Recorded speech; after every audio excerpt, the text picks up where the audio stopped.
is Wednesday afternoon, June 17th, 3 o'clock in the afternoon, and the Kirk County Commissioners Court is now in session for a Veteran Services workshop. Let me kind of start off by saying that people have asked me if I've lost my mind, why am I picking on veterans and volunteer fire department? Can you hear me? Can you hear me? No. How about now? There we go. Okay. Let me kind of start over. I was talking to the mayor the other day, and he asked me if I'd lost my mind. He said, "Why are you being so disagreeable to volunteer firemen and veterans?" And I don't mean to be disagreeable. I've recommended the defunding of the office for a reason, to spark a political debate and conversation that we need to have. I don't want to belabor the crisis that we're in. I think we're all very much aware of it. In fact, I think we're kind of worn out from this coronavirus thing so far. But the bottom line is that there is terrible economic disaster that's unfolding. And it's going to directly impact the county. We're already looking at a record number of appeal review board hearings set with the appraisal district.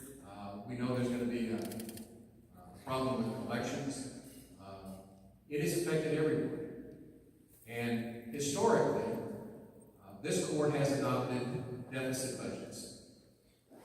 And the thing about a deficit budget is, if we don't land that budget for less than what we budgeted, then we have to go to the fund balance and basically kind of write a check out of our checking account to cover the monies that we didn't have when we did the budget. And so my paramount concern last year, because we wouldn't get up a $2.7 million deficit budget, has been, how do I go about trying to balance the budget?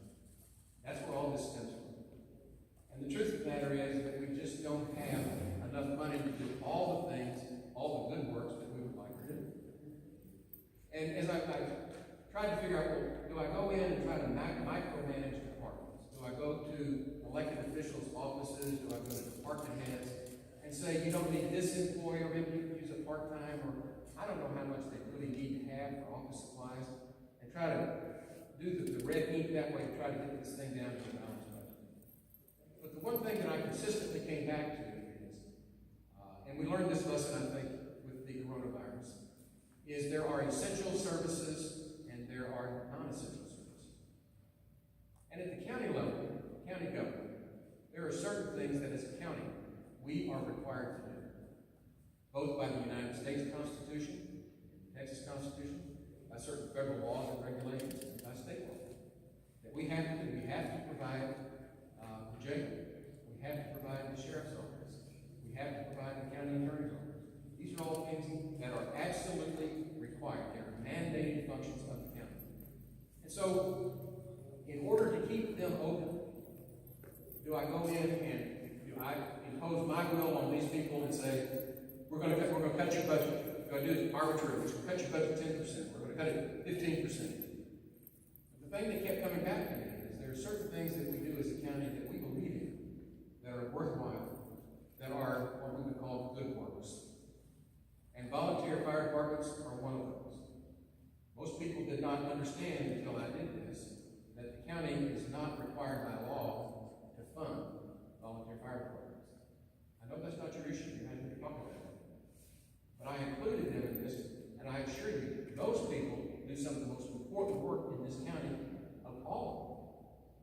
And yet I took them on because I need them to understand that there is a political subdivision created by the legislature to provide funding for those volunteer fire departments. They're called emergency service districts. And we had that discussion this morning, and I feel comfortable that everyone left that meeting understanding it is not the county's obligation to fund them. But we have tried. We've tried to help them. Now we come to that, the workshop this Saturday with veterans. So I look out there, I recognize a lot of veterans. In case you didn't know, I am the only veteran on the court. And so this is a cause that's near and dear to my heart. But the point that I wanted people to understand, the conversation, the debate that I wanted us to have, is to understand that the county is not required to provide veteran services. It was never even contemplated by our founders that the county would be providing veteran services. It was always meant to be a federal function, part of the federal government. And you look at the benefits, they're really all federal benefits. And yet, I know the problems with the VA, and I know the problems with trying to navigate the VA system. But the bottom line is, the federal government's let you down. I'm going to take the heat today, I know that. But it's the federal government that failed, not us. And the same thing's true for those state benefits. The state has failed you also. Not as badly as the federal government has. But the county got into the veterans business because your needs were not being met. And we voluntarily, as an optional duty, took on trying to help the veterans because we recognized that you needed help. And the last veteran service officer we had was awful. I'm sorry. It was embarrassing, and I have to apologize to you and ask for your forgiveness for that poor service. And when she left, by all rights, we probably should have had the very discussion that I want to have now. That is, should the county be in the veteran service business? We know, and let me just kind of stop right here and tell you, I have not seen two more professional, hardworking women than Marty and Jennifer. I'm telling you, you are the model. You are the model of what we want our county employees to do. That's all. This is by no way, in any way, shape, or form, critical of your performance. In fact, you perform too well. We can't afford it. That's what's happening. They perform so well that we're at the point that we can't afford to do this. They've even gone out to look at veterans courts and all kinds of stuff. And let me tell you, that's all wonderful, except we can't afford it. And with this crisis, we really can't afford it. So that's the discussion I wanted to have. I don't want anyone out there to think that I don't have utmost respect and admiration for what Marty and Jennifer have done. Because I know what a good job they do. And I don't want any of you to think that I in any way have any disrespect or dislike for veterans. I am a veteran. I am one of you. I believe in you. I appreciate the service that you gave to this country. But we've got a problem. And until we realize that we're all in this thing together, the only way we're going to solve this problem is doing it together. So, when I was talking to the mayor and he asked me if I thought I'd lost my mind on this thing, no. I know that it seems a little unorthodox to you, the way that I did it. But I was trying to come up with a principled approach to balancing the budget. And I wanted to make sure that in our budget season this year, we would find out what it costs to run mandated county governmental functions. And so I segregated out those functions that we do perform, that we believe in wholeheartedly, to say, these are not mandated, and we need to talk about it. And we need to talk about what's the best way to do this. I used an analogy this morning with volunteer firemen about, in my line of work, for those of you that don't know, I'm a 45-year commercial and real estate trial. That's what I did. And in that line of work, I dealt with all kinds of problems. And basically, I always likened it to being asked to come in and land their plane safely without crashing. Because if you lose those lawsuits, you know it's crashing the plane. So I'm using that metaphor, trying to land this plane. It is my sincerest intention, earnest intention, that we find a way to land this plane together. But we can't do what we've done in the past. We don't have that capacity. And so that's why I did it. I'm not asking you to approve it. I expect to be shouted at, and I'm good with it. I was a first lieutenant. I got to shoot out quite a bit. I remember well. Some of you, I know some officers sitting out here that were superior rank. If they give me a lecture, that's fine. I understand it. I'll take that resignation. But I'm trying to spark a discussion. And I know everybody's ready to come tell me the value of the services that are provided, the quality of the services that are provided. I stipulate they're excellent. And there is a need.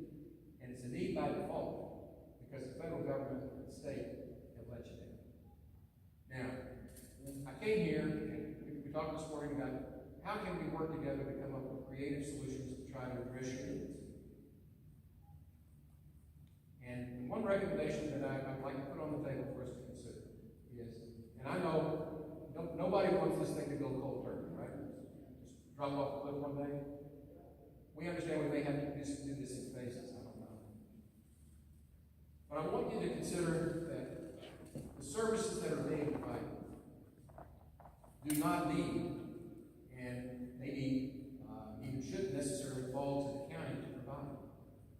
We provided them because we want help. Earlier in my tenure, I tend to get things stirred up. It's just my nature. I hope y'all forgive me. But with animal services, we had that issue. And my recommendation to them is a recommendation that I'm going to make to you today. And that is, we need to think about doing some kind of 501c3 and figure out a way to try to get these services out of the county. The veteran services is completely foreign from everything else we do in the county. And yet, we've got them in there as a department, and a department head. And the truth of the matter, it has nothing to do with us at all. It has nothing to do with the department. It's completely unrelated to what we do. And so, to find some way to try to provide these services and help transition and land this plane, maybe it might be a bumpy landing, but it is my intention that we land this plane whole. So with that, I want to other commissioners. Thanks, Judge. First of all, this is a workshop for discussion. Okay, discussing what the needs are, and I agree with the judge 100%. How to balance the budget, and that's important for us to do. We've got to look at potential decreased revenue next year. We've got to look at increased expenses, and there's ways to do it. And the budget process is the judge proposes a budget, Commissioner's Court develops a budget, Commissioner's Court approves a budget. So this is the beginning of that process. This is the second budget workshop we've had. We had one this morning, we have one now. We'll have, I don't know, how many, 6 or 8 or 10 or 100, not 100, but we'll have a lot of budget workshops in which it's all open to the public. So this is one of those, is to hear them. It's a challenge. There can be creative ways to do it. I'd like to just reflect back a few years ago when the Veteran Service Office was created. We said, why are we doing this? Well, number one, we recognize Kerr County had 5,000 plus vets, many of whom needed help. Number two, we recognize that acquiring veterans benefits are complicated and time-consuming, and that an accredited veteran service officer or officers would greatly help them. Number three, we looked at the success of Gillespie County, and I think Tammy King is here there she is, and it was a good model, and we said, let's try that and see if it works. And the other thing was, we said, let's do it and see how it works. And I'm going to use the term revenue neutral. Let's see if this function that we created can benefit the taxpayers of Kerr County enough to offset the expense of the veteran service officer. So that's what we did. And I think, Judge, this morning or this afternoon, we'll discuss each one of those 4 or 5 items, plus some more. So that's the purpose of it. This is not casting anything in concrete. Just like the judge says, let's see what it is, what the needs are, what the realistic environment is today, and what we can do to continue to serve the veterans. So I think that, with that, I'll turn it over. Okay. I probably don't need this, but I'll use it anyway. As I see this, it's sad. This is where we are. It's kind of a sad thing that we have to have this extra layer of bureaucracy, that everybody who's owed benefits, to get the benefits is so perplexing. You need a guide to get you through it. There's the real problem. That's the sad part of this. Whole system needs to be streamlined, but we can't do that. I will say that what the work of these two young ladies over here, the one word I can think of is superlative. I think they've done an excellent job. And I don't think that they've been overly successful. I think that they've just been driven to help, and that it's paying off. I would disagree with the judge on one thing about the veteran services. As I see it, it serves the citizens of Kirk County. And so you are citizens of Kirk County, and in my mind, special citizens of Kirk County that should have a little extra consideration. But it still comes down to dollars and cents. So I'm also, I think the judge had a good idea in settling this by having another means of supporting what's happening here. So that we have not just Marty and Jennifer, but maybe somebody else comes on and another, and then it can grow. The reason that the county builds roads is because usually we can't do it. Band of citizens on one street, we usually don't build our own street. There are some things that the defense of the nation where you serve. It's too big for one person or a group of people, so we all do it together. So I don't know that it can be done with a 501c3. I would love to see that. And everybody in the community, veterans, would be in charge of it and have a say in actually how it's run. It might actually be better that way. But it's a good service. Everybody here agrees it's a good service, what's going on now? Yeah. And we all agree that it shouldn't be so darn complicated. It ought to be something you could look at a postcard and say, I served, I want my benefits, where do I sign my name? And then somebody else figured it out for you. But it is something we took on and maybe should not have taken the dog by the ears, but saw the need. So I don't know if it can be fixed with a nonprofit organization. That's a lot of work, and it's not easy stuff. This guy right here, Mike Cable in the front, he can tell you how hard it is to raise funds. So it's a non-stop thing. I hope that we can, move toward that today. Maybe not for this upcoming budget, I don't know. But I want you to know that for my part, I'm with you 100%. I think for clarification too, refresh my memory, I think counties over 100,000 population are required, 200,000 are required to have a veteran service officer. Okay. All right. So some are required, I guess those smaller counties, they don't put that mandated requirement on them, but okay. Well, going last, most everything's already been said, and I'll be brief because I want to hear from you guys more than anything else. But some of the challenges that I know you are facing reminds me, I come from the education field, and it reminds me of a couple chief financial officers I used to have that would make so many layers of paperwork to spend your budget that they did it so people wouldn't want to spend their budget, made it so cumbersome. And so, in essence, you need Marty and Jennifer. That's what it reminds me of. And it's a shame that things are that complicated. Another thing I want to reiterate is that we are facing unusual times.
to address the court, we have a microphone here. We'll need to make sure that it's on when you come up. So whoever the first one is, make sure that that mic is on.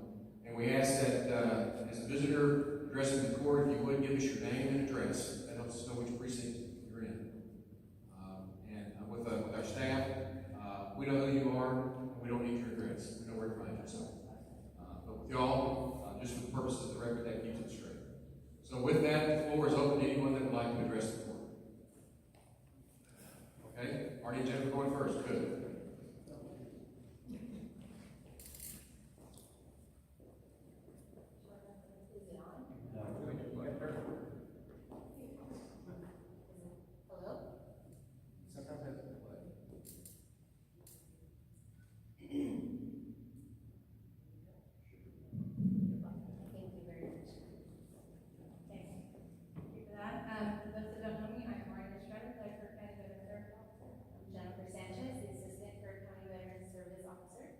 First, we would like to say thank you to the Court County Commissioners Court for holding this workshop and giving us, not only us, but our fellow veterans and family members the opportunity to speak.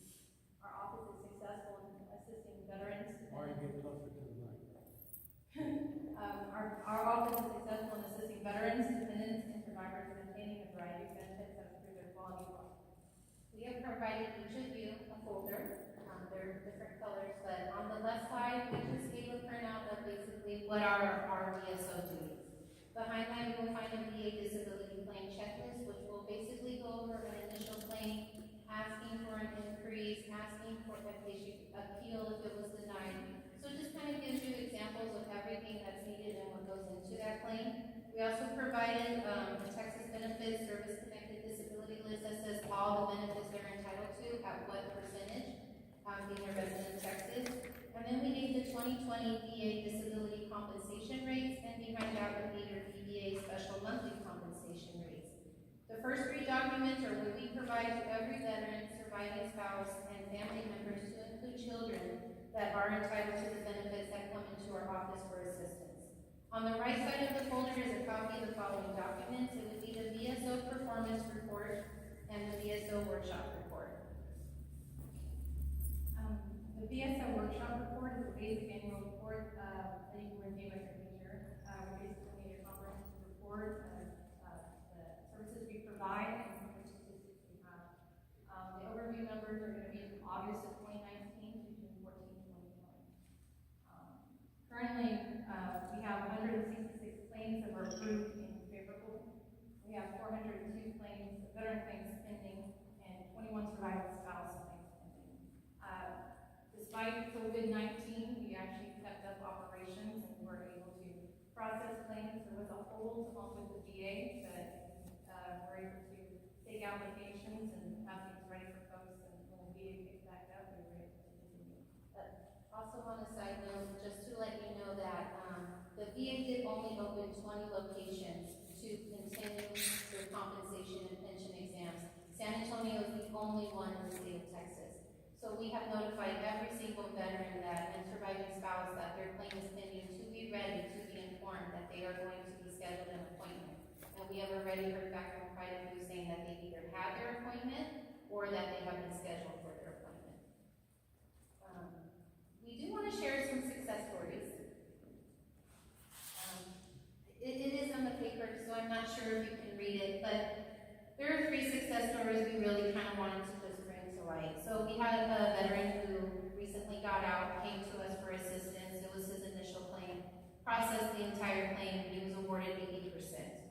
So what does that equivalent to? That's $1,536.48 monthly. He's actually entitled to more because he is married. And so when you are 30% or higher, you did get a stipend for every dependent, whether it be your spouse or for your children if they're 18 and under, or if they're going to school full-time, 23 and under.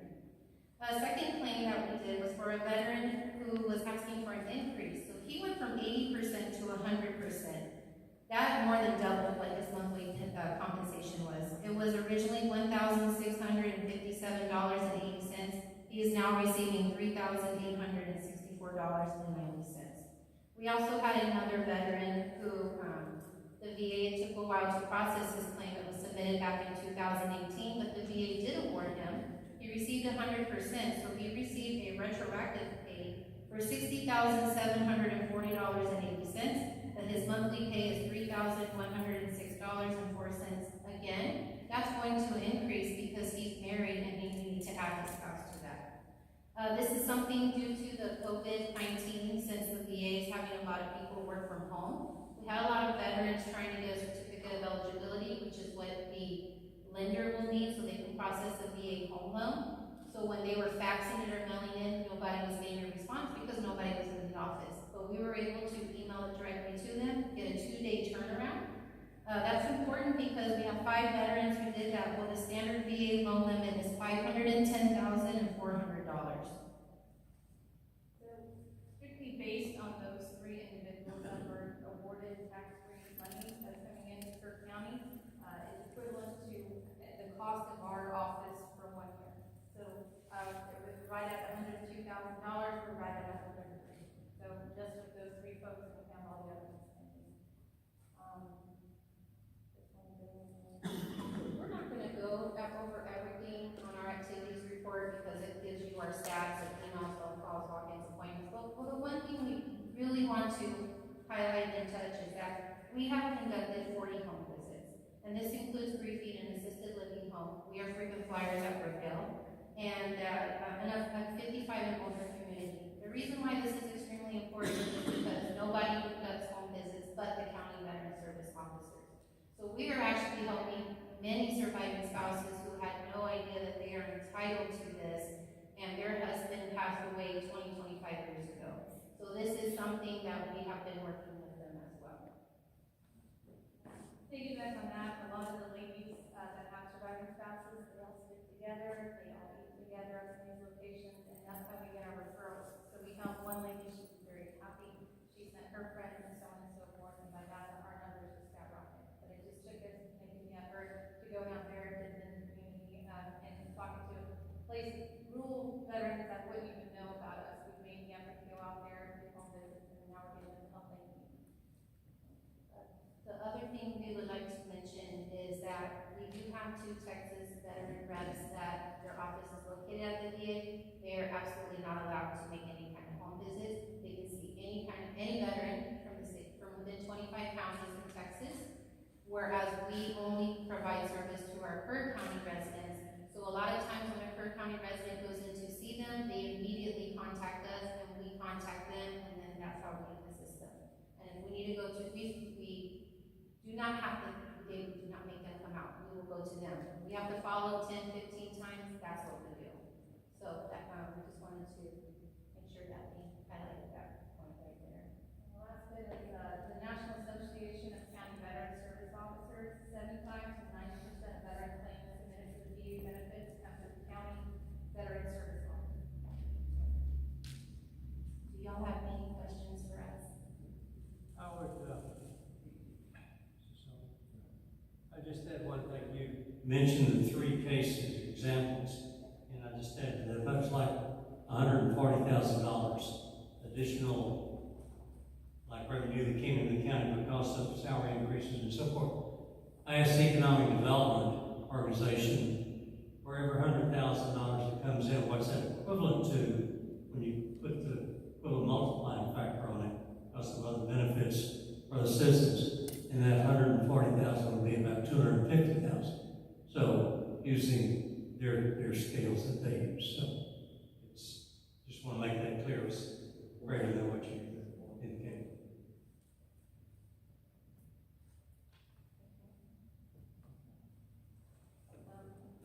We're going almost like her.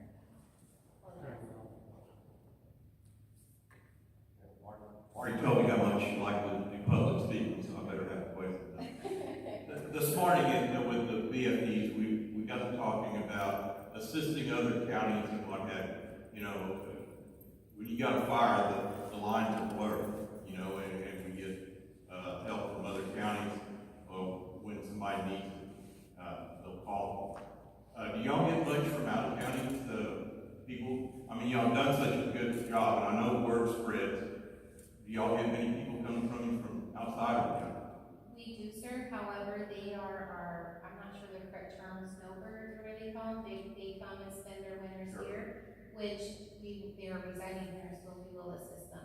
We do get a lot of phone calls from Houston, Austin. We immediately refer them to their county veteran service office. If it's just general information, we can give it. But quite honestly, to truly help a veteran, they need to give us power of attorney. That is our way to access their records. And we can have a veteran tell us their story, but that doesn't mean they know the full story because we forget things. I mean, we just do. That's just gonna happen. So it's easy for us to go into their records, and we get a lot of people who will pop in and just want to know what our office is. They don't want any benefits, but in reality, as we hear their story, we tell them you're absolutely entitled to benefits and you need to apply. The way we get them to apply is saying, don't leave your surviving spouse out, because a lot of surviving spouses are misinformed. They think when their spouse dies, they're going to get the veterans benefits, and that is not the case. And so there's just so many. I mean, we have veterans who are on pension.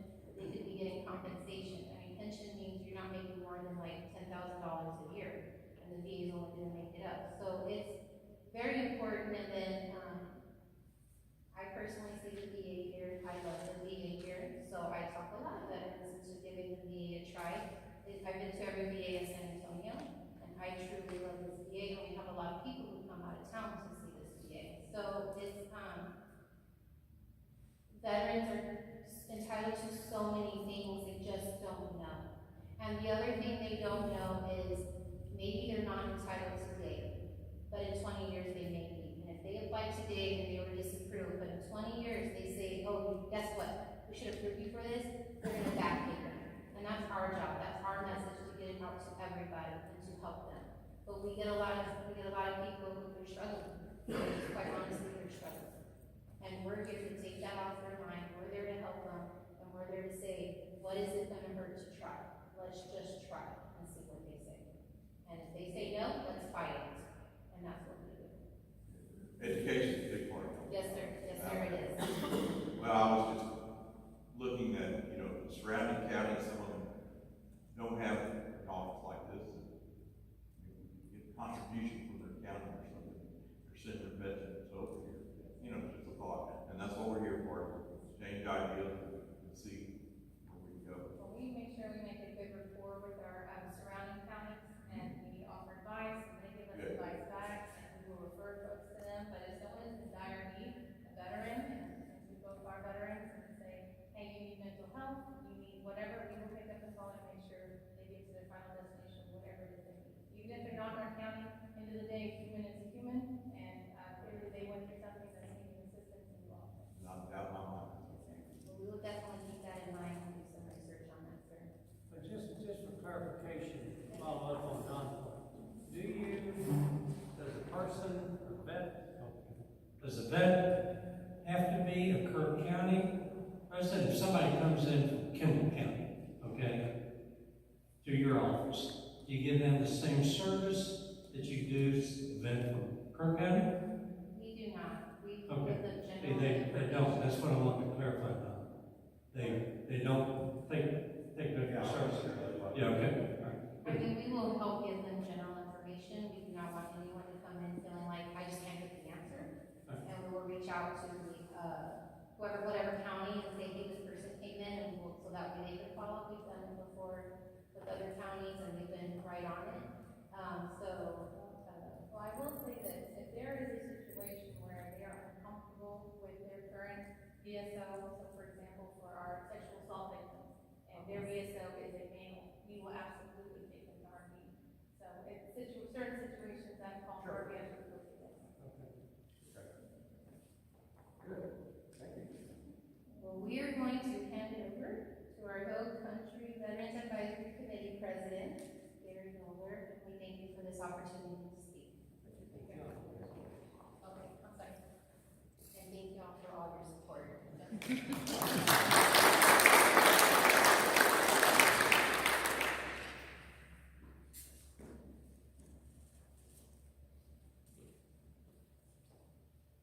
Good afternoon, my name is Gary Miller. I live at 140 Ray Drive in the far north outskirts of Center Point, Texas. And I really appreciate the words that you said about these two staff members, because they are outstanding. And I'm so happy we have them. I don't want to lose them. And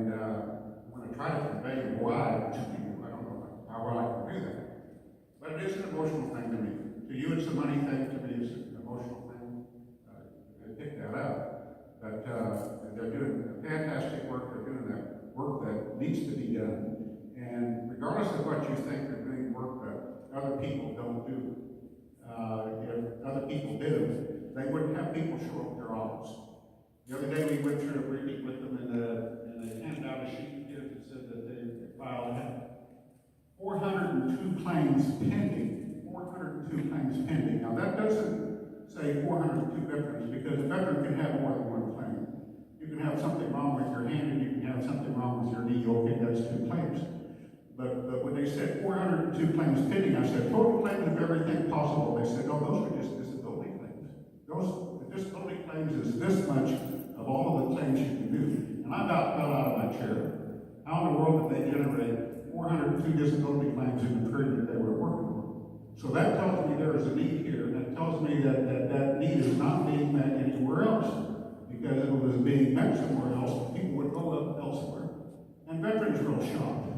And when you hire these 2 staff members here, and they excel at what they do, they just don't walk into their office at 9 o'clock in the morning and go home at 5 o'clock and cut coupons and chat on the internet. They did their job exceptionally well, exceedingly well, and the word got out there. I guarantee you, every veteran and every donut shop in Kirk County knew about these 2 people. And so if the question came up about, I think I need to file a claim, or I need to reopen a claim, or I need to get some work done, where do I go? The word came back, you go down there to the county courthouse on the first floor, you walk in halfway, it's on your left-hand side. I will tell veterans that now, okay? At this time where that office was occupied, I wouldn't sit anybody down there. But that's been taken care of. Thank you very much. But Kirk County is home to about 5,000 veterans, generate about $100 million in benefits, veterans benefits. I'm not counting the salaries they earn, I'm not counting the money that they earn on investment, I'm not talking about pension money or anything else. So there's $100 million to these 5,000 veterans in veterans benefits from the federal, state, and local governments. And there's more that can be obtained. And that's one of the important roles of your veteran service officers, to make sure that money is maintained, it doesn't slip away. One of the ways that money's going to slip away is that veterans die. And when they die, their veterans die with them. So you continually have to enroll new veterans, and you can maintain and increase the amount of monies that those veterans are generating through the benefits that they receive. In the last report out there, the VA is about $84 million. That report's already a year old. The VA shows that disability benefits, the benefits that veterans get because they got illness or injury caused by, aggravated by, or began during military service, increases 5% a year. Cost of living isn't going up 5% a year. The VA doesn't give you 5% a year just because you live another year. So that indicates that more and more veterans are applying for and obtaining those benefits. And there's reasons for that too. We talked a little bit about the pandemic, and the pandemic's caused a lot of haywire out there in trying to fund things. Well, this $100 million in benefits that veterans are getting, that's not subject to pandemic, okay? Most of that comes from the federal government. That check's going to show up every month in the mailbox. You don't get laid off from your disability benefits. You can lose your disability benefits, but you got to get better. And a lot of us that have disabilities, we don't get better. We get worse, which means you have to go back and file for reopening your claim and getting it looked at and maybe getting an increase. So that's part of what I want to say. I'm supposed to sit down right now, but I want to say something else with regard to the statement about the federal government and the state governments letting us down. So I looked up on the little telephone Google search engine. Federal budget, Veterans Administration, $240 billion with the B dollars. $240 billion with the B dollars. There's around 18 or 19 million veterans out there. I suppose you can split that out and figure out what that is per capita. But that's a 10% increase over last year. And I understand the federal government's got printing presses and they can throw money around all over the place. It's $20 at a time that makes much difference. But it's hard for me to to accept the fact that you say the federal government's letting veterans down if they increase the federal budget to the Veterans Administration by 10% in 1 year. When you have all of these freezes out here that you hear a lot of people talk about, the Veterans Administration has never been frozen. Absolutely positively never been frozen. It always sits out there. Federal government does put a high amount of regard for its veterans. In the state of Texas, I didn't have time to look up to see what Texas Veterans Commission, Texas Veterans Land Board, other agencies might have that they're putting for its veterans, but I do know one thing, and that is that in the recent year, Texas Veterans Commission, who had one, they call them, use the word claims representative, and then Kerrville, increased that to 2. So that's a 100% increase in the personnel that they put in Kerrville. Now, those people don't just serve Kerr County. They serve anybody who walks in, and they have some things that they do, same as what Marty and Jim are doing, and some things they don't do that Marty and Jim do. But Texas Veterans Commission increased from 1 full-time employee to 2 full-time employees. So it sort of looks like to me that Texas Veterans Commission, state of Texas, also recognizing that. And when it comes down to the nonprofit situation, that's going to be a little bit tough because not everybody can do claims representation. That's covered under CFR Book 38. If you know what all the CFRs are, they're books about this thick. And if you can't go to sleep at night, open up a CFR and start reading. Ask me why. Because it puts me to sleep when I read. But it is covered by federal law who can and who cannot provide veteran services. And it says state governments, such as Texas Veterans Commission, county governments, such as Kerr County, and veteran service organizations. Those organizations like VFW, American Legion, because they were American veterans, they know Veterans of America, and whatever. And so those veterans organizations do fund, but those veterans organizations don't fund local. There is nobody paid in Kerr County or any of the surrounding counties that I know to be a service officer. They put their service officers in VA regional offices such as in Houston and Waco. I looked up VFW. VFW has two paid service officers. One is at Waco Regional Office of the VA and one is in Houston. So the CFR doesn't say anything about nonprofits, but even your veteran service organizations out there, they have to be accredited first. Before the VFW can get a volunteer accredited to be a service officer, the VFW has to be accredited. Once the VFW gets accredited as an organization, the VFW can stand up and sponsor individuals for accreditation. So we say, well, we'll go out here and we'll start a nonprofit, sort of like what we did with Veteran Services, and everything's going to be solved. No. You got to face federal law. I don't know that anything occurred with the animal services in Kerr County. You had to look up anything in the CFR to determine how the federal government's going to reach their hand in there and try to do that. The Veterans Administration can't be on all sides of this argument. There's a reason why veterans need to have a representative, and a representative isn't paid for by the VA. The VA is the judge in this thing. You submit your claim to the VA decides. So they're the judge. Well, who is the defendant? Well, the defendant, in a way, is the United States Treasury. And who's the plaintiff? The veteran. So the veteran needs to have a representative independent of the system that he's going to. So it doesn't make a lot of sense to me. You say, well, you got it. The veteran making a claim against the VA is paying you a representative. Well, I'm not sure. It seems like the VA is on too many sides there. So the county system and the veteran service organization is set up because they wanted veterans to get free service. You cannot pay anybody for claims representation on an initial claim. You put initial claim in there and the VA denies it. You can put in a notice of disagreement. And you can go hire an attorney, and you can pay the attorney whatever the VA says you can pay them, like 20 to 30%.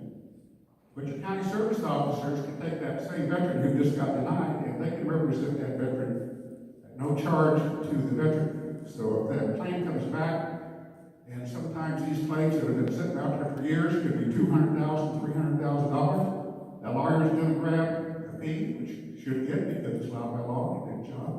But if the service work on that claim was done through your county service officers, that gets all that money.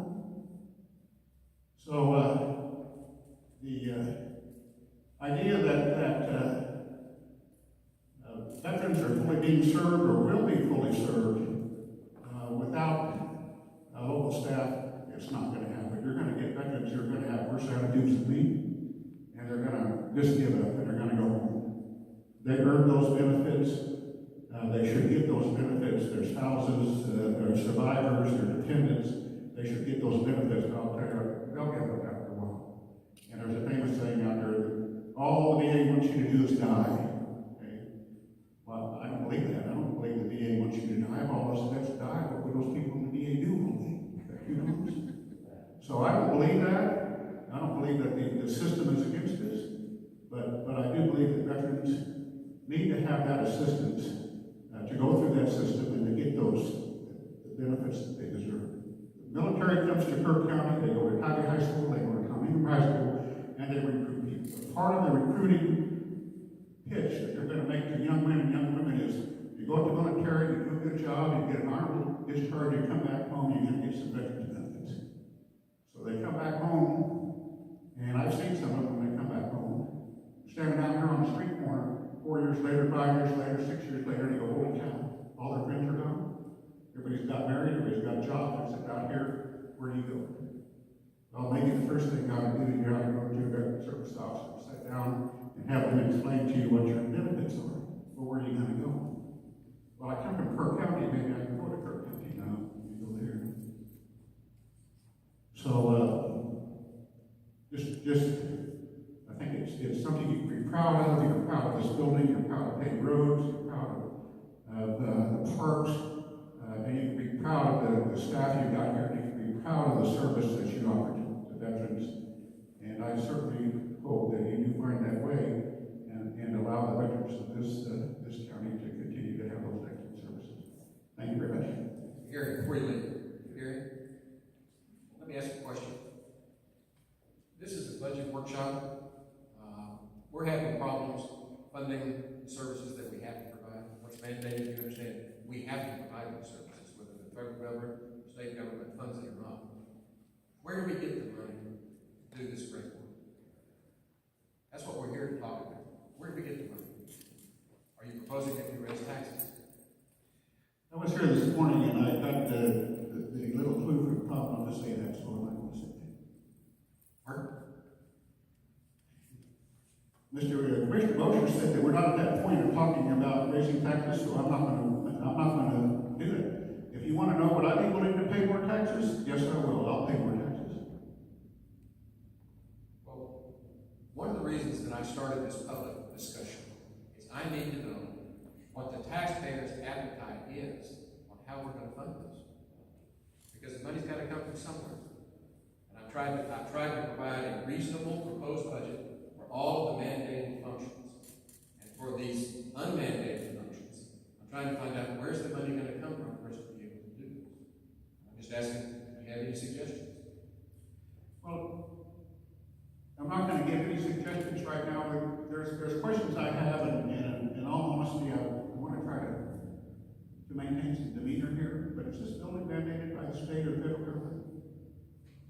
No, it's not. Okay. 100% paved roads in state or county mandated by state or federal government? Who's responsible for the roads again? Paved roads, I said. Paved roads? Asphalt that are concrete, Portland cement. No paved roads are not mandated. Okay. So I think that I understand your point when you say we're going to take a look at things that's mandated, but almost bet, I'll bet one month's this building should. That there are going to be some things in this budget that if you pull them out there, they're not going to be mandated by state or federal government. Absolutely there are. And this Houston Med Center is one of them. And when oil was $100 a barrel, the Texas economy was humming, and we weren't shut down, we weren't sheltered in place. There are a lot of things that we can do, a lot of good works that we took on to do for the citizens of this county and for the veterans. Now that's shut down, and we don't have that kind of revenue, we don't have those kind of reserves at this point to be able to do that. We paved the road, we have the money to pay for this. Now, we're going into this year, where are we gonna get the money to do this? I'm all in favor of it. Just show me where I can get the money. Well, and I do understand what you say, the financial situation has changed. But at the same point, you're gonna hear from us on what we believe and what we want. So I can't give you that. If you can't come up with the answer, I sure as heck can't come up with it either. So that's the process that we've been talking about through this process. Part of it's gonna be your pocketbook, and some of it's probably gonna be your heart. But at least we want to be here and vocalize and let you know our feelings with respect to this board. I think one thing, Judge, is the way I look at this workshop, and it may just be me, is this is listening to this group of people for this service to be provided. We're going to listen to Road and Bridge, we're going to listen to everybody come to Commissioner's Court and talk about what their needs are. And we're going to talk to people that are not mandated. We're going to talk about animal services, which are not mandated. I'm all for animal services, I'm for increasing their budget. But rabies control is the only thing we're mandated to do. So we could, I think we need to look at each one of these things, not asking each individual, where are we going to get the money? They don't have any idea. They don't know what the priority of VSO over library or animal services or any of these things are crime victim advocates. We're not mandated to provide crime victim advocates, but we do. Yes, we do. And Yeah. the reason is, we have a grant in front of us. But it's a service. It's independent of where we're getting the money from. It's part of the budget. Yes, I agree. We were But mandated to have crime victim services, the district attorney and all the prosecutors. okay, so I think we've got many groups of people to listen to, and this is a group. So I'll look at it. Thank you. Yeah, I think I can help you a little bit on the money part. My name is Byron Warren. I'm the commander of military Order of Purple Heart here in Kerrville. I also serve on the county advisory committee for veterans to you guys. I live at 2944 Dry Hollow, Kerrville, 78028. You talk about money and income and how to pay for things. In accounting, we call it sometimes cost avoidance. You actually make money from a point of cost avoidance. The veteran who is receiving money in this county is actually an economic engine. He's bringing money into his pocketbook from his disability pension or whatever. He's spending that money buying gas, paying taxes, and when he pays property tax, that part of that property tax goes into your coffer. So you're increasing some money in parts of your county, little bit by his economic activity. He sends his children, or she sends their children to school. They pay school tax. They have doctor bills for their children. They buy things at the HEB. They might buy a car, pick up here in town. There's some taxes there that are paid that will filter down eventually to the county general ledger. Now, if you look at the general ledger point of view of how much money did I make from the veteran coming in with, say, $500 per month, you're going to do some forensic accounting. Because it's going to cost you some money to buy that account to come through your books and tell you exactly where your money, where you're earning and where you're losing. But right now, I can tell you up front that you didn't have that money before, now you do, being spent in the county. That money is tax-free. No one taxes that money coming to that veteran's pocketbook because of the kind of money it is. But he's out there spending that money on the local level, doing things in the county. And that is actually a little bit of money here, a little bit of money there that goes into the general ledger of the county. That's very important. If we increase spending power, you mentioned that the economic development people have a formula, how much money coming in, what that economic impact is. If you're bringing into a better, say, $1,500 tax-free money for discretionary spending, that is actually a point of cost avoidance of spending other kind of money to support that. So any accountant will tell you that you've actually made some money. Now, how much? I have no clue. I'm not the forensic accountant to go through your books. I don't want to be. That scared me to death. I have done accounting work before, and I've done some auditing before, but this is a scale that's really large, and it gets down to a minute point of cost avoidance or cost income on a very small increment level. So you do have cash, hard cash, coming to the county by these payments, and they're spending that cash on discretionary things that I mentioned, pickups, doctor's appointments, HEB, and thereabouts. So therefore, that veteran with that pension or disability or anything else coming this property is really an economic engine. It's like someone had hired him. It's a job. If you take all the, and you qualify income from the county for some time in your budget of how many employees how many people are employed in the county. Now, this is basically an employment count. In an employment count, you have income. With that income, you have actually things that are being bought and things that are being put away, are things that are actually small amount coming to the county. I would say that most of the part is the road tax you pay on your taxes and your property taxes. Imagine that's part of your larger income stream to the county, other than fees. Well, the veteran with a pocketbook of disabled money coming into your tax office, he buys license plates. He pays some fees on trailers. He may buy some tires and stuff. But again, that's small parts of money coming into the county that was not there before. So that's my point. You may have some cost avoidance by bringing more cash in than you are to say supporting it with X amount of money. It's just an accounting point of view. Any questions, sir?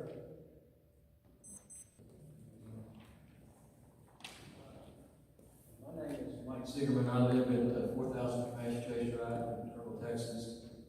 And I wouldn't mind just making a couple of points. With all due respect to you guys here, it's not our responsibility to tell you where to get money.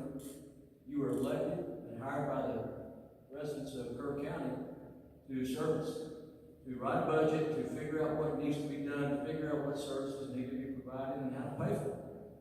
I would question that last year or year before last, whenever you guys established the Veteran Services Office, you felt like it was important. You felt like we needed it. You felt like it was an economic engine for Kirk County, like it's been pointed out. I think you need to look at this as not how do we fund this, but what are we going to do if we lose the revenue from the benefits that all these veterans that live in Kirk County take away? It's like losing an employer. It's like if they can't get their veteran services here and they go to Kendall County or they go to Gillespie County, maybe one day they live there. Maybe they spend their money there. I don't know. Same thing with animal services. You're only mandated to provide regular service, but you saw fit to create the animal services operation. I would assume you felt like it was the right decision. I would assume you felt like it was a smart thing to do. I wouldn't think that you would create something thinking, oh, I hope we can fund this in the future. So I think that in your workshop, we need to figure out a way, you guys need to figure out a way to present to us a way to keep these things here.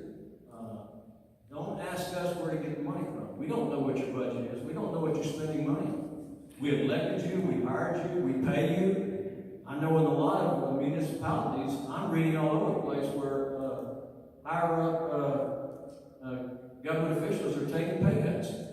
Temporary pay cuts to help fund some of the things they need to fund. I'm not asking you to take a pay cut, but I'm asking you to not look at the citizens here and ask us where you're going to get the money. I'm asking you to do your job and figure out where you can get the money, and then come back to us with a plan. Thank you. You want an answer for the money, sir? I don't know. Maybe. I'm sorry. My name is Mike Cagle, 20 Trail, Ridge Road, Kerrville. I work for a nonprofit in Fredericksburg, and as part of a nonprofit, we have to raise money. In order to raise that money, we have to solicit foundations and organizations to raise that money.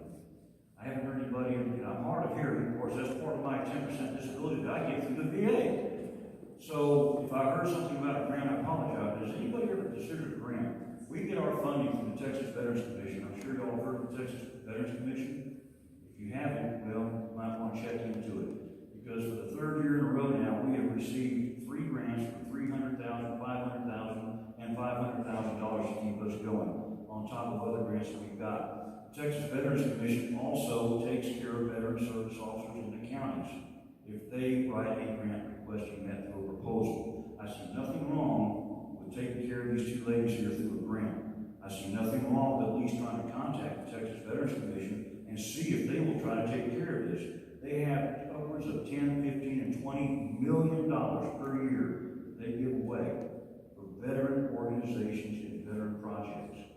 I work for a veteran organization. I bust my butt for this veteran organization, and I love my veterans, and I do not see these young ladies lose their job because I know what they can do. I have dealt with veteran service officers for as long as I can remember.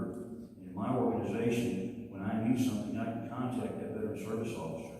I work with veterans who are starving to death, literally. And when they call us, we try to help them out. And then we will get examples of veterans who contacted us, who was literally starving to death. We took care of them for several months. And then one day they call us up and they say, hey, look, I don't need you anymore. You know why? No, sir, why? My veteran service officer just got me 100% disability, so I don't need your services anymore, but thank you very much. And that's how we do our business because they're allowed to do their business. So take a look at the Texas Veterans Commission, see what you can come up with. They just passed up their funding for the year. It starts up again in October of 2020. So take a look at it. They're a very good organization, and I guarantee you, if you will do the paperwork and do your homework, you'll find money for these veteran service officers.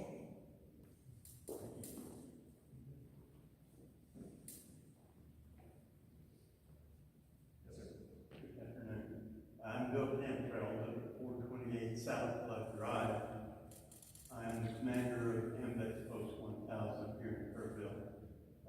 I'm a retired commander, naval aviator. I'm a Vietnam combat vet. Now, a bunch of us in the room here were present. We were the ones who was fighting for this office. So we knew. We're the ones that found out what was needed. I don't think anybody on the board knew at the time about the state mandate.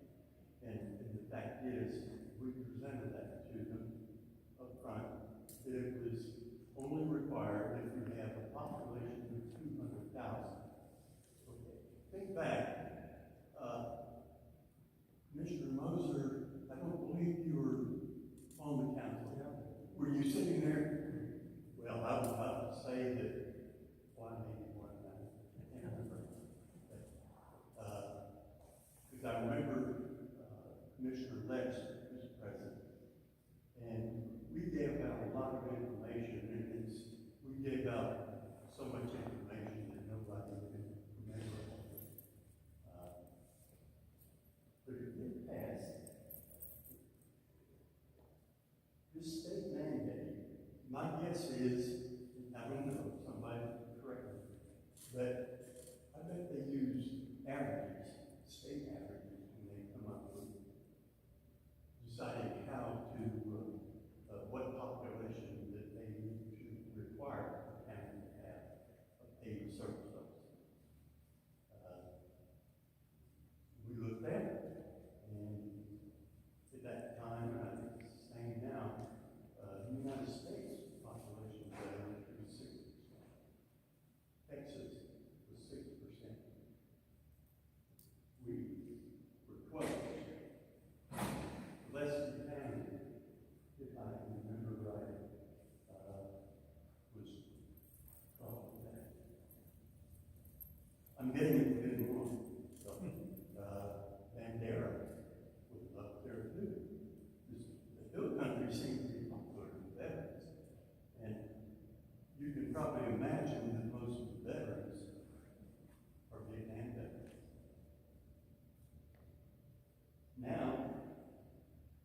we're seeing a population, I bet the next census is gonna have us over 50,000. I've seen some projections, and I think it's 53,000. And now we're only showing, 5,000 veterans. 8 years ago, what we told was number of veterans in the county came to 6,300 and some odd. And now it's 5,000. So you would think, as we take a look at, that as the number goes down, the amount coming into the county goes down. Well, that doesn't seem the way it is, because it's going up. I think the figures were out in 2018, something like 77 billion came in 19, it jumped by about 6 million. So why, if the numbers are going down, or the dollars are going up? Well, here's one reason why. I'm a deaf-hand contact vet. We have others in this room here who left pieces behind. We were around Agent Orange. I was around it on rivers, on water, on land. And they keep coming up with more things that can be attributed to Agent Orange. I've got one of my diseases, Christine Parkinson's. But the thing is, as time goes by, as we get older, we see the need for more. If you qualify for more, put in. I just put in one for hearing, and I was denied, but maybe for good reason. I had a hearing loss found by the flight surgeon when I was flying C-130s with the turbine engine there on high line. I was involved in a number of mortar and rocket attacks, rocket fire. I was on went through rifle range at the Naval Academy, and many times after I was training at Camp Pendleton. The thing is, I'll cut this short now. I see this a little differently than some. We're talking about a mandate. We're talking about a numbers thing. I see it as a moral mandate. I think our veterans deserve it. I'm not speaking for myself, I'm speaking for the rest of them.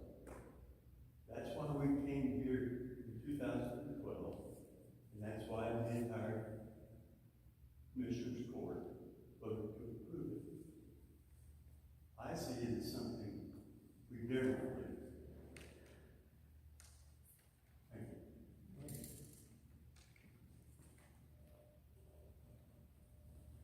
Good afternoon, gentlemen.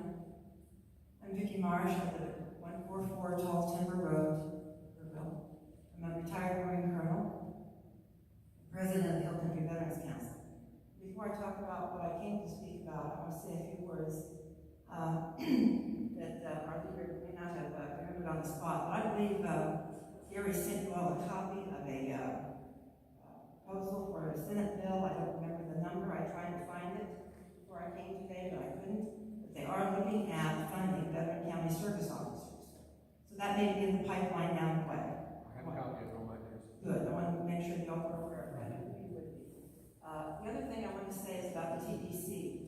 The problem with the nonprofit for TBC is they won't train a service officer. And they won't give them the guidance. And we really appreciate the guidance, the direction that the TBC gives our service officers. It's a wonderful program. And they all have to be certified there first before they can be proffered for sponsorship by the VA for accreditation. And our VCSOs got their accreditation in record time. We tried for 4.5 years to get the predecessor to get her, and she wouldn't. But these two, Very proud. I know you are, but we're very proud too. I think Marty got hers in 7 months' time, and Jen in 2 months' time, so I wanted to say that about them. The other thing, and I want to compliment Mike for bringing up the grant situation. Before I came today, I took a quick look online to see how veteran county service officers were funded elsewhere. And California does offer grants to theirs. I don't know the exact setup, but TVC may be the way we can go. So those are some hopes for us on the horizon. But what I came to talk to you all about today is something I sent you a copy of, and I'll leave a copy with you. I'm here to talk about survivors, in particular widows. And I know that both the judge and the notes are going to each experience the loss of a spouse, and how much matter that is. But the loss of income is what troubles me most. According to one source that I read, widowers' incomes may decrease by 22%, whereas a widow's income drops by 37%. Yet the financial obligations remain the same. And Marty and Jim touched upon some of these things, so I'm going to hit them lightly. This afternoon before I came, I was talking to my neighbor about this budget brief, and I was explaining about how veterans' disability compensation stops upon their death. Well, she didn't realize that was going to happen when her husband passes. She didn't understand that. I said, there is hope. You can apply for other benefits. But too many times, veterans tell their spouses that you're going to be okay, and they mistakenly believe that they're going to get that disability compensation that they get, it's going to be transferred automatically to their spouses. It doesn't work that way. But there are other VA benefits that they can apply for. And as you heard our VCSO say, they got 21 applications in, and that's wonderful. We tried to get her predecessor to work that issue, and she took what came in, but she didn't seek them out. And I'm very concerned about those surviving widows. And there is no time limit on their eligibility, which is a blessing. And I think Jenna mentioned a couple of these ladies that they've helped have lived beyond their spouses for decades. And when they get those benefits, that's money that's been in this county for a lot longer time. When Tammy King talked to the council in 2012, the point that she made, I don't think we all realize, is how underserved the population our survivors are. That includes children, but I'm here to speak about surviving spouses. They represent an unmet need, which we cannot readily quantify. So we can't, and there's no way to seek them out unless they go to these places, assisted living facilities, and so on and so forth. But as Gary Noller noted in his column for the Careful Daily Times this past weekend, the military places a very high demand upon its members, but it also places a very high demand upon their family members. They endure many hardships that their civilian counterparts just don't. And sadly, they don't get nearly enough credit for their service, too. The VA's motto, borrowed from President Lincoln, was to care for him who has borne the battle, his widow, and his orphan. And that takes on added significance for all who serve veterans and their survivors. And I mean our VCSOs, and I mean our VA personnel in the hospital. And for this reason and others that my colleagues have discussed, we want continued funding for the Veteran Service Office and our stellar VCSOs. Any questions? Thanks, Vicki.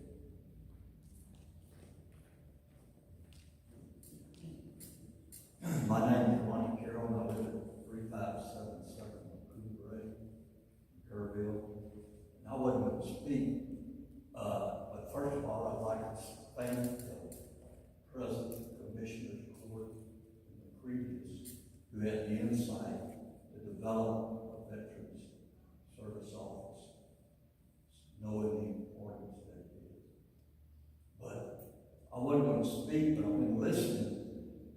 And in my mind, I'm thinking that the taxes and benefits of veterans in Kerr County paid a lot of the budget for the Veterans Service Office. I mean, I know I pay a bunch of taxes, and I'm thinking, I'm kind of offended that I'm going to pay all these taxes, and none of it goes to the Veterans Service, because I'm a veteran and I want to help veterans. So, I'm saying, commissioners, look at the budget, see how, I think you have an idea of the economic impact of veterans' taxes, veterans' income per county. I'm saying, go back to the budget. I mean, I know the veterans bring more money than whoever supports the animal service. But anyway, and look at the other parts of the budget and cut them a little here, cut them a little there, and cut the veteran service office, but make it still exist. I mean, we need it. It serves a great purpose in Kerrville, and it's adding economic growth to the county. So I would look at the other parts of the budget, knowing in your mind that the veterans in Kerrville County create economic wealth. So that's my idea.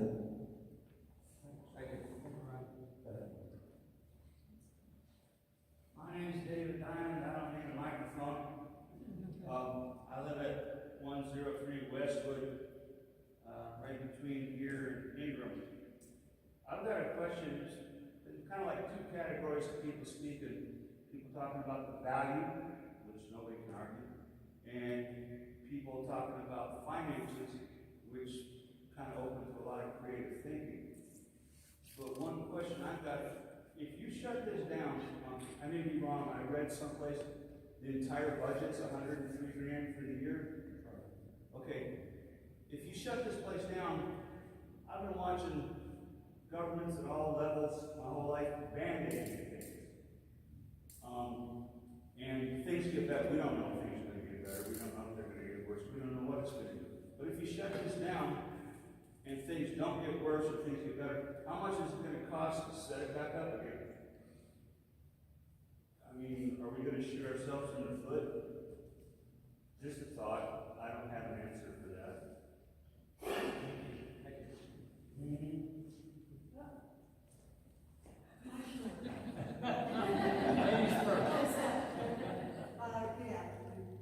My name is Vicki Luther. I live in Liston and at 113 Spring Branch Drive. I'm one of the surviving spouses of a 100% combat-related disabled veteran who was a combat medic in Vietnam, and he served three tours there.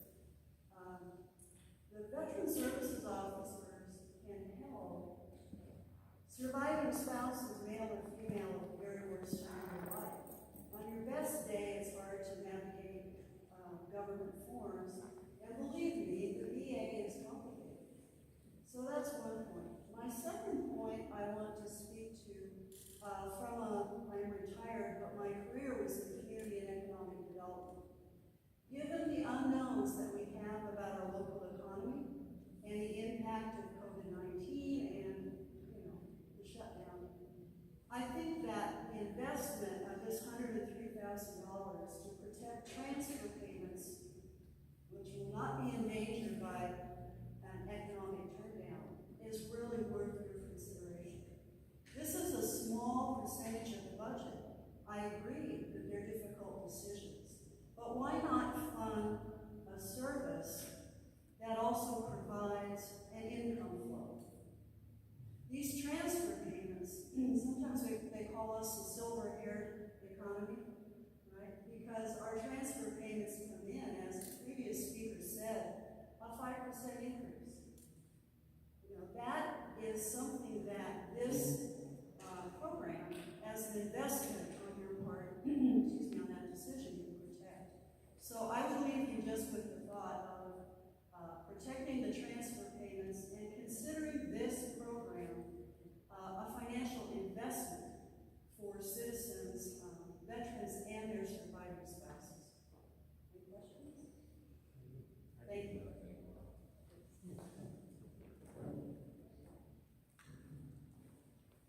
Let me comment on that. Following up on economic development.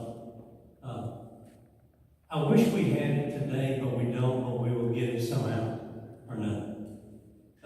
It's been discussed that perhaps there's $100 million a year comes into this county from veterans benefits. that's probably realistic. 5,000 veterans, $20,000 a year, probably is something reasonable. That's $100 million a year. Some small percentage of $100 million, very small percentage of increased benefits that are brought about by the veteran service officer would certainly pay $100,000 easily, okay, for veteran service. And Brian mentioned forensic accounting. I think, Brian, some forensic accounting can be done. And then when you put the multiplier on it that economic development folks use on any income coming in, that 100 million and the benefits from that is going to increase by factors. So I think, if we can, Judge, if we could quantify, when I started this, I said, we went into this saying we wanted it to be revenue neutral. That's what I meant, revenue neutral. Was mentioned an economic engine. This is an economic engine, and it's a very important part of this entire economy. So I think we need to somehow relate quantitatively, to the best that we could, what these the importance of benefits and the increased benefits would be. And for people that probably get benefits, that wouldn't even get them otherwise if they weren't helped to do so. May I also just add one point? And I agree with you completely. The multiplier effect is really important. Usually it's considered as 2.5 times. Every dollar that's spent in the community multiplies or revolves through the community 2.5 times. But I think the other aspect of this, which perhaps you might not be able to quantify, is the fact that these transfer payments, even if they did not increase, are constant. Right? And we don't know what's going to happen to the rest of our economy, the small businesses, the restaurants, any manufacturing or retail sales that we have. We can expect more hits in that aspect of our local economy, but these transfer payments are solid. We know that they're going to come in every year, and we know that they will increase by, at least 2.5 to 5%. So having the services that allow us to increase those transfer payments is a way to pay off a small investment of $103,000. So I just wanted to add that the uncertainty of the future economy is something that needs to be considered, as well as the multiplier effect and the potential increases. In a sense, what you just said.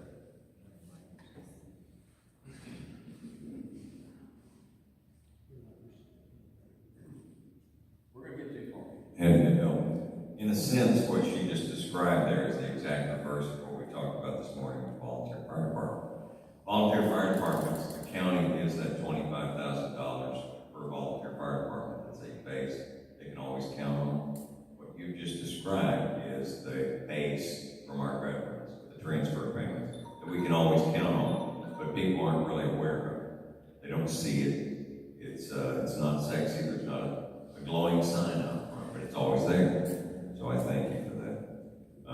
I also want to say before, if I don't get another chance to speak, that for me, Tom's laughing because he knows I'll make another chance to speak.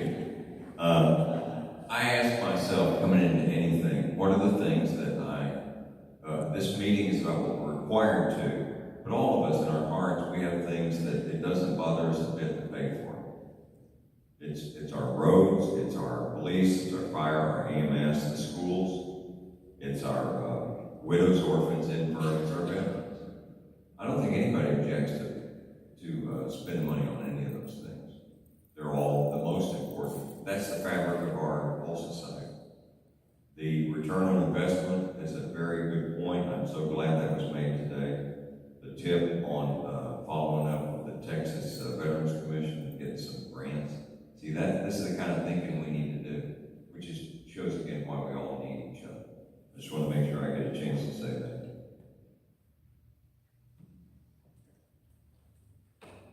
My name is Jim Rolls. I live at 118 Thunder Road here in Kerrville. I'm also a retired command sergeant major from the Army. And give you a little background, I went in the Army in 1970. Like most of these gentlemen I see sitting here, I'm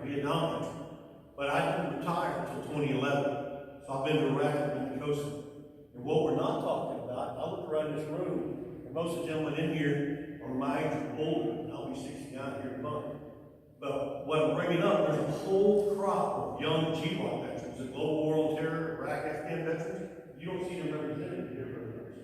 Because when we were their age, we were working, making a living. That's why they're not probably just me. They're probably making a living. And you're not bringing into account a lot of these young guys, and I'm talking guys in their 30s and 40s now, haven't had time to go down to the veteran service officer and contact these gals, because most of us didn't even think about going to the VA until we were up in our 30s and 40s. We were too busy trying to live a life after we got home. And being honored, having the honor of serving, as long as I did in the military, and getting these young guys, these are really hard-charging young men, and a lot of that money is going to come in. And without these ladies down here that help them get their benefits, that static money you're talking about coming in every month will be increased substantially with those young guys. And what's going to happen, a lot of these older guys are going to talk to the young guys and say, you need to come to the service officer, because I already do that. I run into vets all the time. I help with some non-service wounded vet organizations because I was wounded in Vietnam. And I talk to them every time we have some type of an event. You need to go to the veteran service officer in your county, and you need to talk to them. And some of these kids don't even remember what they're offering. So the money that these two ladies are generating for this county will far pay for themselves over and over again. Just like this nice lady here said, it's going to be here every month. Your disability check comes every month. Doesn't matter whether you work it or not work it, it's there because you earned it through your blood, sweat, and tears. And I just want to bring up that we're not really thinking about these young GWAT veterans. You're looking at a bunch of old gray guys here today. But there's a whole thousands of those kids probably here in the county that haven't even applied for benefits yet. Without these ladies, they won't know how to get it and where to go across it. And another thing that unless you're a veteran, you don't realize, the benefits that I'm eligible for being a Vietnam veteran is different from the benefits I'm eligible for by being a GWAT veteran.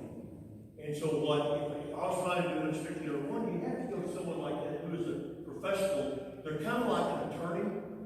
They know all the ins and outs of the different ways to get stuff done that you as an individual would never find out. So I really hope you think about finding a way to fund these ladies and keep this open. Because it's not just our generation, and most of you gentlemen look as old as I am. It's not our generation. We're thinking about the next generation that's coming up. And like one gentleman said, if we disband it, what's it going to cost you to start it back up in 4 or 5 years? Thank you.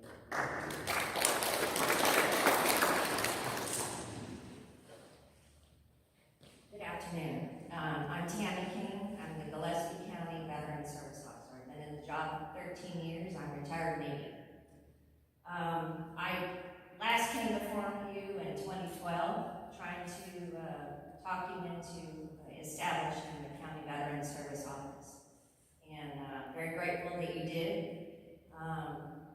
Had a rough patch the first 5 years. That employee was not good. You have 2 outstanding employees now, and I know that you know that. We have changes in our office, operating changes probably on a monthly basis. Something changes, something federal standards change, how we process things, or the actual benefits change. Lots of things for Agent Orange, Vietnam veterans, Blue Water Navy stuff that's just recently changed.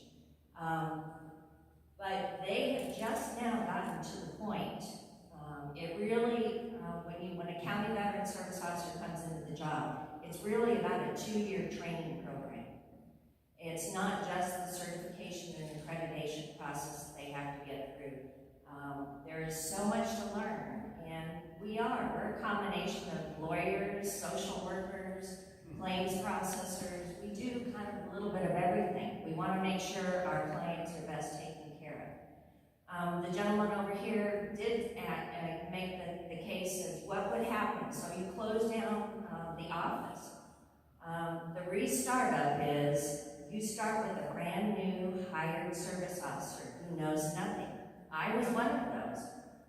After 6 months, I wanted to quit the first year because it was so hard. Even with all my military training, this is the hardest job that anyone can do because we are responsible for our clients and how we file these claims. What we do can make or break a claim and cost a veteran hundreds of thousands of dollars. you start over again. You're gonna, quite possibly, county veteran service officers, almost every month, Texas Veterans Commission sends out a notification that a county veteran service officer has resigned. Most of them are anywhere from 6 months to a year in the job because they do not feel they have enough support, and especially single offices, it's a constant turnover. And we're seeing it over and over and over. So you would basically be starting another 2-year process. You have no guarantee that whoever you might hire is going to stay in that job. You have 2 outstanding, fully trained, accredited representatives right now. So I would encourage you, if you can find the money, to do that. The County Veteran Service Officer Association of Texas, we have been pushing the issue to change that $200,000 or 200,000 person rule mandate that requires the county to hire a county veteran service officer. We have been pushing it that it should be a percentage. We did not get it into the last legislative session, but we are pushing 5% of a county are veterans. It should be a state mandate that a county veteran service officer be hired. We are still pushing that issue. I'm hoping that in the future that will actually change. The issue of a nonprofit organization, I think Gary touched on it very well, but they will not be recognized by the VA because they cannot have a power of attorney. They are not a veterans organization, they are not a state veterans organization, and they are not a county veteran service officer organization. Without that, so a nonprofit can do a lot of good. They can generalize and advise veterans of benefits, etc., but they can't file claims. They will not have access to the VA computer system. And that is the ultimate goal for any accredited representative, is access to that VA computer. Being accredited means you pass the test, you've attended a certain amount of training. But if you can't view a veteran's file in the VA computer, you don't know the history. Our veterans, most of my clients and many of the clients here are older and elderly. They don't remember what they filed 50 years ago. And if we cannot have access, we will file claims wrong. So nonprofits is not the solution.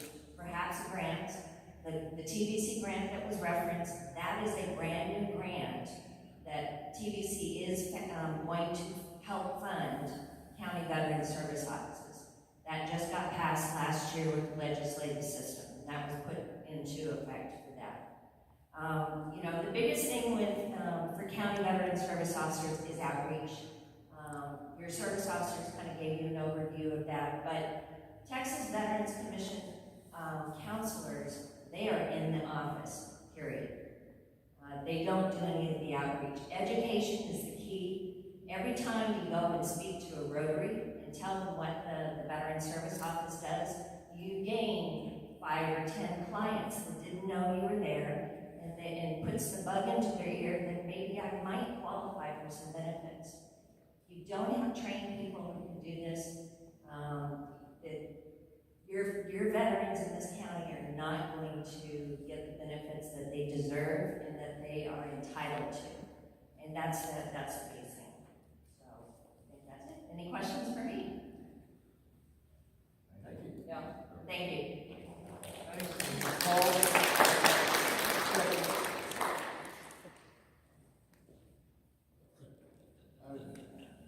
My name is Paul Zolan. I live at 384 Englewood here in Kerrville.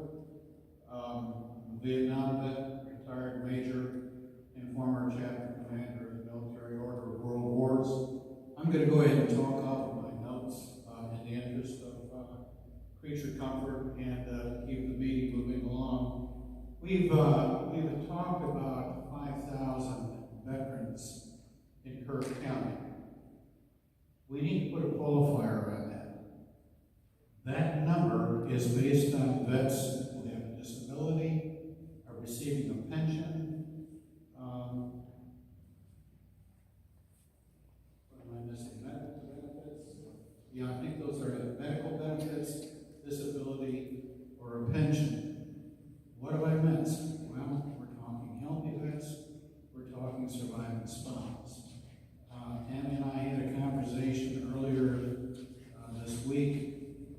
She estimates that we could easily double that number as far as the number of people that we're actually talking about here. Okay? Most of what I have has already been said, so I'm going to simply summarize bullet points and sit down. First of all, I think we've established the fact that there's a need for veteran services here in Kerr County. I think we've established that that need cannot be fully met with the staff that is available at the Kerrville VA Medical Center. COVID is not going to last forever. We are going to see eventually a return in our net revenue streams. As a matter of fact, I understand that we've already seen an upturn in the April revenue stream. If we terminate the VSO position here in Kerr County, and at a later date, let's say a year from now,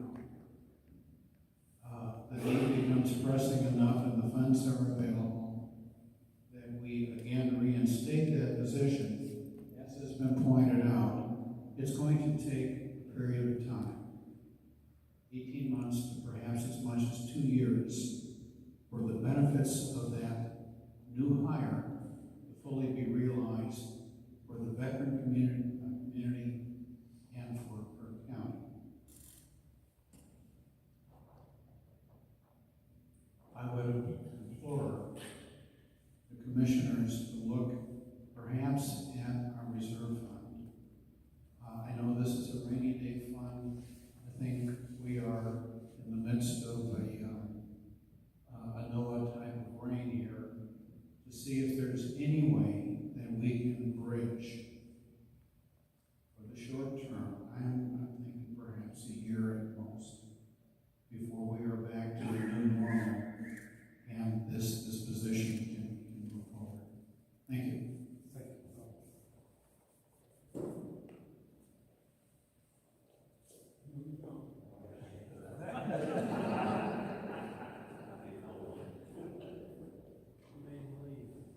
Good day, I'm Jim Myers. I live at 360 South Love Drive here in Kerrville. I'd like to thank you for the opportunity to speak to the issue of Kerr County Veteran Services Office. Before I start, you ladies are awesome. Awesome. We love everything you do. You want to protect your jobs. I'm a brat. You know what a brat is? Harley does. Nobody knows. That means that I was born to the service. My father was in the service when I was conceived. That's a long time ago, 3/4 of a century. He joined the Army Air Corps in June of 1941, and when I was born, he had 3 years and 8 months of active service in the Mediterranean theater and in the Pacific. And he had 3 years plus time engraved as a master sergeant. You can imagine that. A 20-something master sergeant in the Army. So, I'm a brat. I'm also a veteran. I'm a Mustang, meaning that I got a direct commission after being an enlisted guy for 13 years. I retired with 32 years of service, and I've served with all branches of the service, either actively or with them, including the Maryland National Guard. My father-in-law was a chief petty officer and retired as a chief petty officer in the Navy. So I have veterans' concerns in the military baked into my genetic code. And I'm taking this very seriously, as other veterans are and other veterans organizations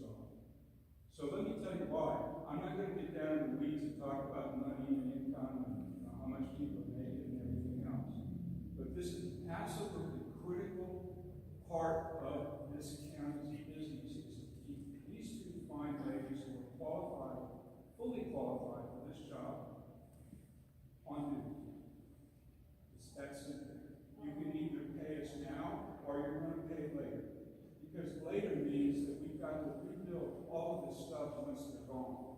And that takes years, and it's going to take more than $100 grand to do that, just to replace it, before they can be fully functional. Veterans are the sons and daughters of other mothers, who are now my brothers and sisters of the Army mother. And so we're a clan. We all hang together. When one is in trouble, we all come forward. That's why one of the reasons why I'm here.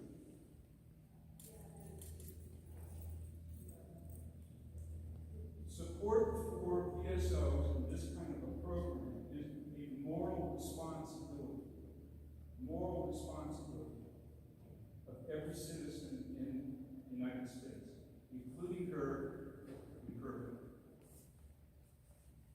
Support must be more than just flag waving, cheers, and somber things, that are memorial services. Real support means moral and programmatic and financial commitments. This is not, contrary to what you said, Mr. Kelly, a novel invention of recent times. Community support for veterans goes back to the Plymouth Colony and the Puritans. The first veteran support program was during the Pequot War that was fought with the Puritans and the Native Americans. 1636. Since 1636, these veterans programs have existed in this country. At state level, city level, federal level. They all work together. So it's not a new idea. And you can argue whether it's mandatory or not. Maybe it is, maybe it isn't.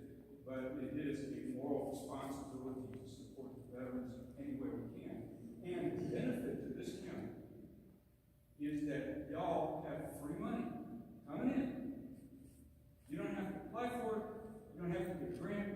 You don't have to get on your knees and beg for it. It just comes in because we live here, and veterans and retirees get money every month. All right. Now, putting it in simple terms, veterans and their spouses, and sometimes their children, do not have the experience, expertise, equipment, or mental and physical capacity to navigate what is a very intimidating and almost Byzantine system to access and maintain and grow their benefits. And Mr. Ballou said something about that, how complex that is. Well, let me explain something to you. I was a detachment commander for Special Forces Company detachment. I was an XO for a Special Forces group, and I was a company commander for a brigade headquarters. If I ever went to one of my commanders and said, "Boss, I can't pay you this month because I don't have the money," there would have been a crater about 50 feet around when that happened. Y'all have to make this happen. It just has to happen. And somehow you have to be able to figure out where those cuts would be and not in this program. Because this program actually makes money and protects veterans.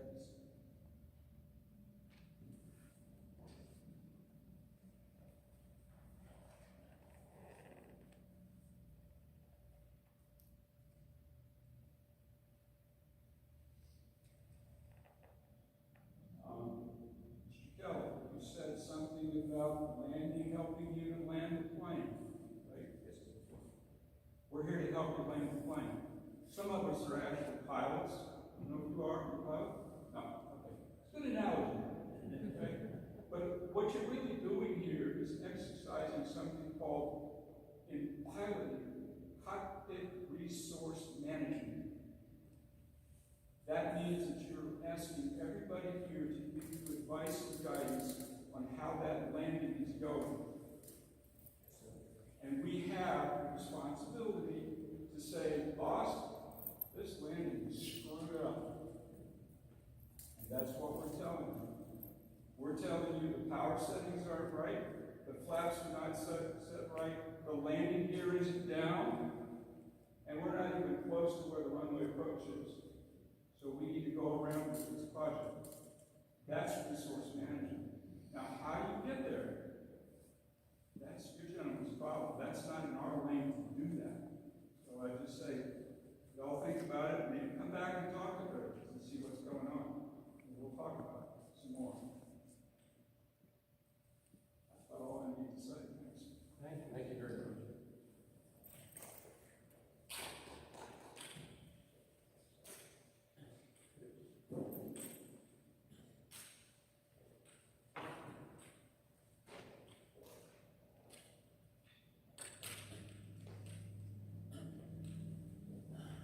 My name is Wayne Taglefitz, 657 Oak Hollow Drive, Kerrville.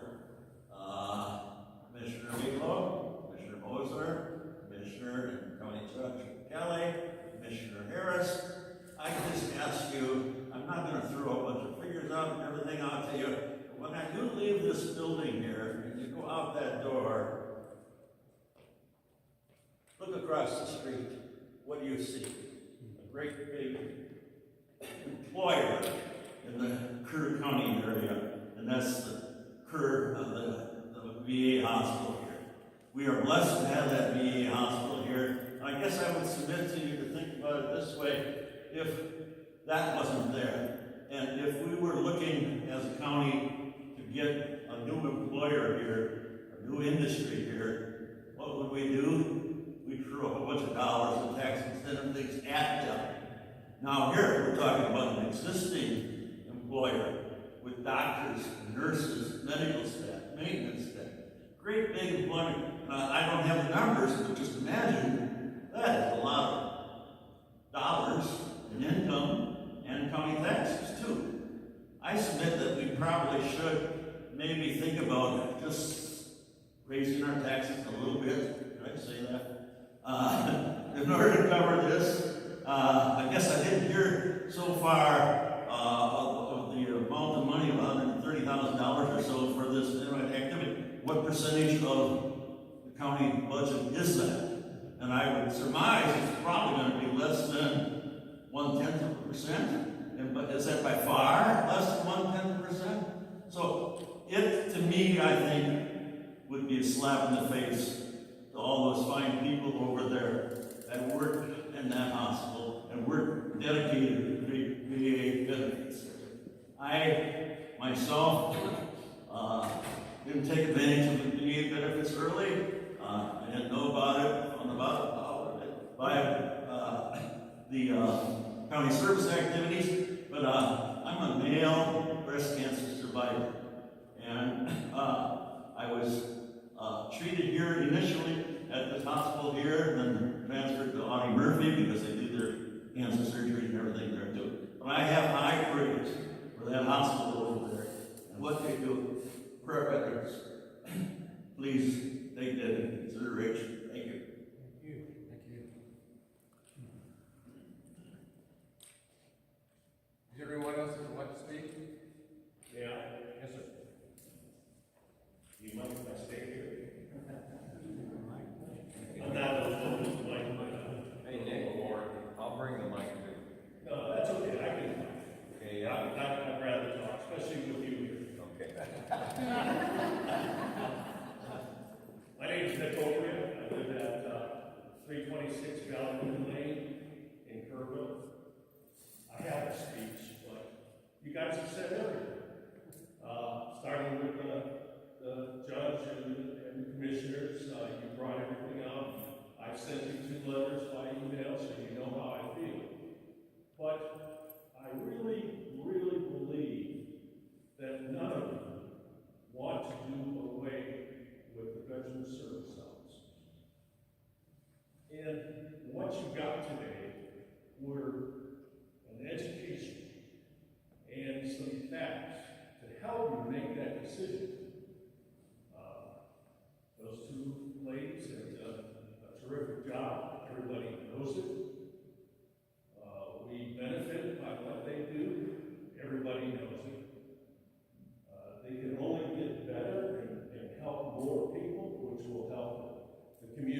there anyone else who would like to address the court?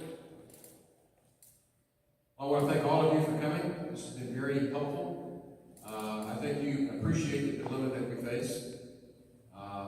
We very much appreciate not only your service, but your involvement. This is a difficult plane to land. I don't know all those flight terms that you were reciting, but let me tell you, we're trying to get it down. We're trying to get it down without a whole lot of